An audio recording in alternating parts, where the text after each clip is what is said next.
Welcome to EasyElimu Learning Simplified. My name is Eric. I'll be taking you through this topic, decimals, and for this lesson, we'll be looking at standard form of numbers. So we'll start by looking at the standard form of general numbers. We'll look at the standard form of. So we'll basically see what does it mean when you talk about standard form of a number. Uh, so when you talk about standard form of a number, what does it mean?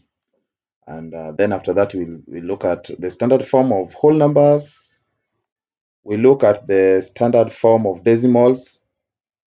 Then we look at the maybe we'll give you some assignment to help you practice just on what you have learned through this session and just to get your understanding of the same concept.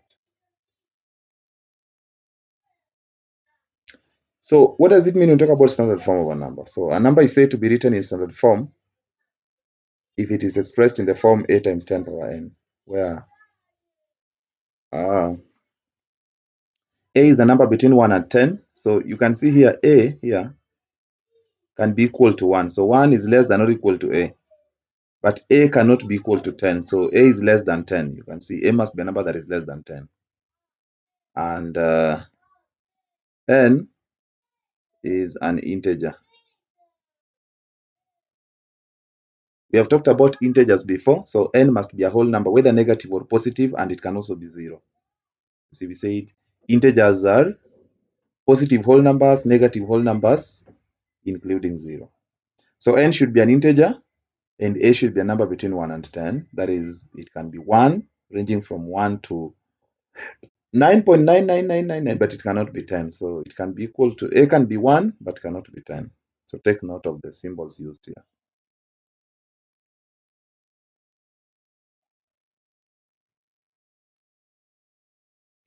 So we have our first example here. We are supposed to express the following numbers in standard form. Now, usually standard form is more relevant when you have very large numbers, when you have very large numbers, that it becomes very hard to read, like this one. The first one here is just too large, It's not very easy to read. Even the second one, 0.0000, 9999. That is so confusing. So if you write it in standard form, it becomes simpler to read. So let's see the first one here. So how will you do it? So what you do is, so we want to write in the form a times 10 power n. So n here must be a whole number, and it can also be 0. A here must be a number between 1 and 10. So what you will do is,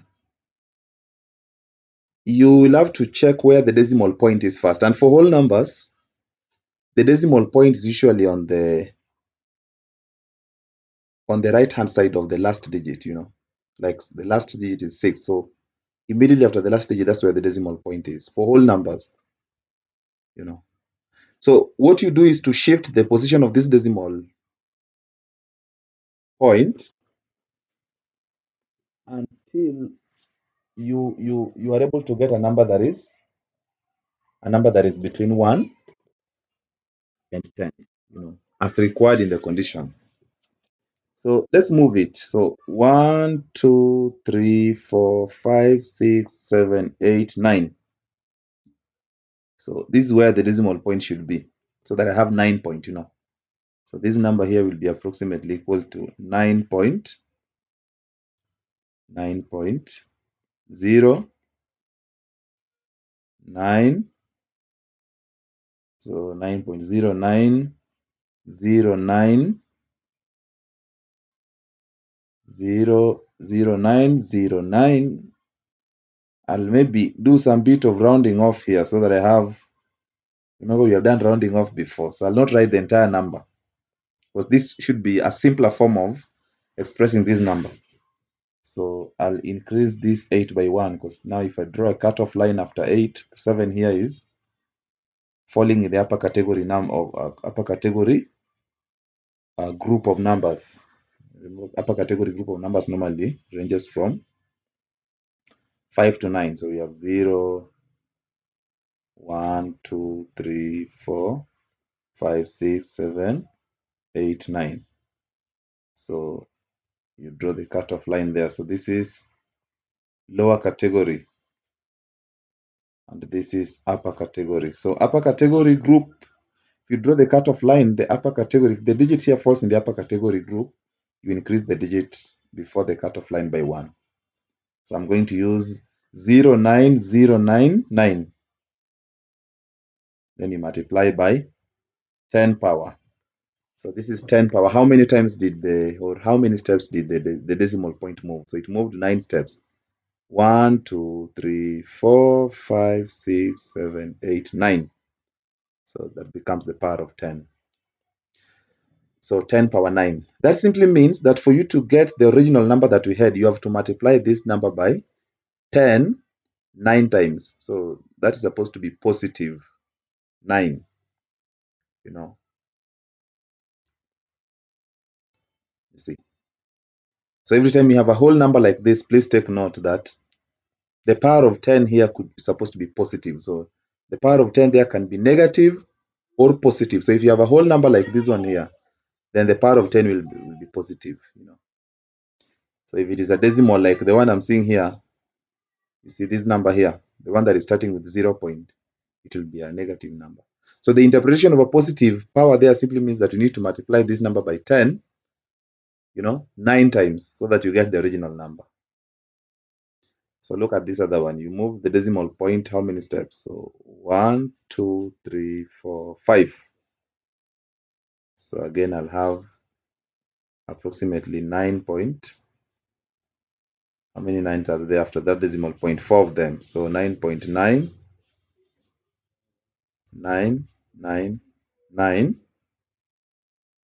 Then you can round it off there. Now this digit 1 falls in the lower category group of numbers. So nothing will happen to the digit before. So you leave it there. So 9.999999. Then times 10 power. Now, how many times did you move the decimal point? So we moved it 1, 2, 3, 4, 5. So you moved it 5 times. Now, this one, the power of 10 here will be negative. To mean, the interpretation of negative power means that the number here should be divided by 10 5 times so that we get the original number. Yes. So the same applies to this one here. Again, approximately equal to, so move the decimal point 1, 2, 3, 4, 5, 6, 7, 8. So the decimal point has to be between 2 and 3 so that we have a number that is between 1 and 10. So we have 2.34. 2.34. So I'll omit these other zeros here. So I'll just round it off to, or maybe you can include 0, 0, 0, but then 7. So 0, 0, 7. And then now we have times 10 power. How many times did you move the decimal point? 1, 2, 3, 4, 5, 6, 7. So 1, 2, 3, 4, 5, 6, 7, 8. Actually, it is 8 times. So let's do it again so that you see. 1, 2, 3, 4, 5, 6, 7, 8. So the decimal point is moved 8 times. So this 8 is supposed to be positive. Because now for you to get the original number, you need to multiply this number here by 10 8 times. Now multiplication by 10 moves the decimal point. Multiplication by multiples, power multiples of 10 will move the decimal point to the right. Division by powers of 10, will take the decimal point to the left. So this is what you're supposed to have when the number is written in standard form. Is what you get.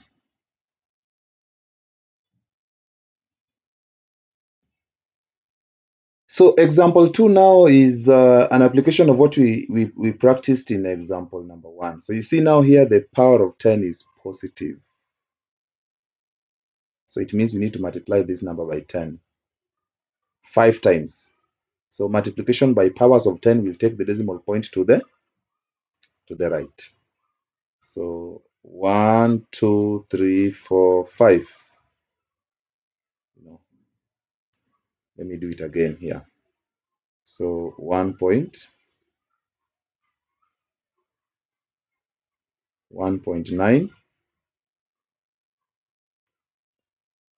So 1.908. So you have to move the decimal point to the right again 5 times. Why? Because power of 10 there means we need to multiply that number 1.908 by 10 5 times to get the original number that was written in standard form, the normal number. So you move it 1, 2, 3, 4, 5.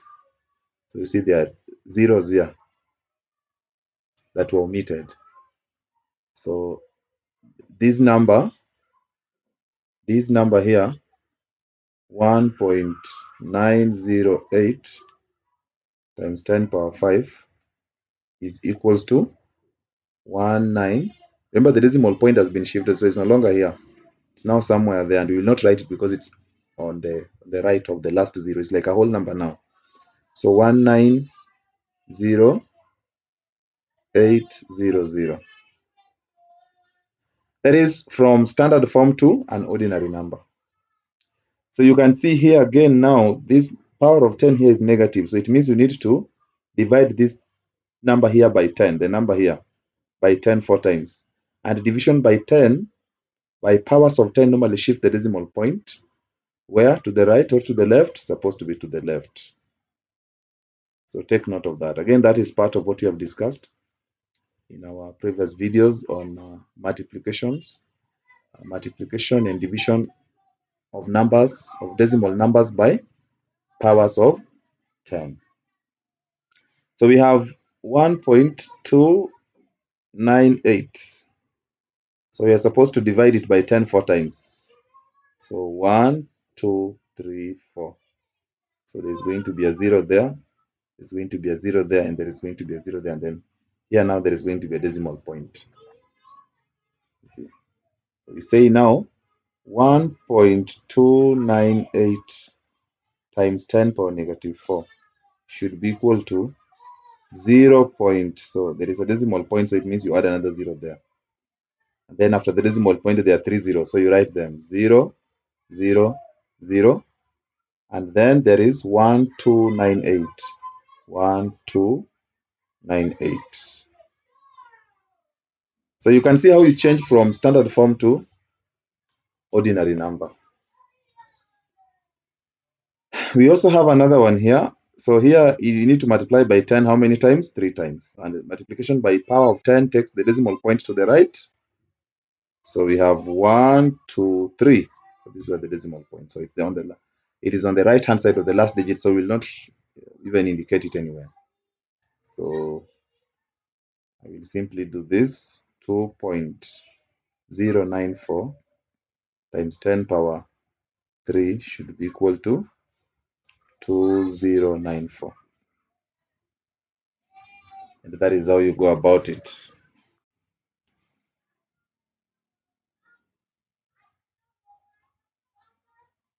So we have some assignment there to help you practice, where we have numbers that are already expressed in standard form, and you're supposed to write them as ordinary numbers, that is in ordinary form.